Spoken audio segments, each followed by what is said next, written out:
امام علی نے نہج البلاغہ میں فرمایا، مجھے بخیل پر تعجب ہے کہ وہ جس تنگ دستی سے بھاگا اسی کی طرف تیزی سے بڑھ رہا ہے، اور جس دولت کی اسے طلب تھی وہ اسے دم دے جاتی ہے۔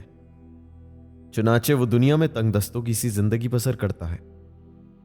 مگر آخرت میں اس سے دولت مندوں کا سا حساب لیا جائے گا۔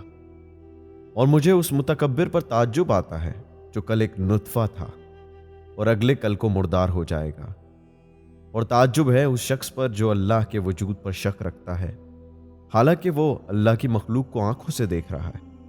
اور تعجب ہے اس پر جو موت کو بھول گیا حالانکہ وہ مرنے والوں کو دیکھ رہا ہے، اور اس شخص پر تعجب ہے جس نے دوسری پیدائش کو ماننے سے انکار کر دیا حالانکہ پہلی پیدائش اس کے سامنے ہے، اور تعجب ہے دار فنا کو آباد کرنے والے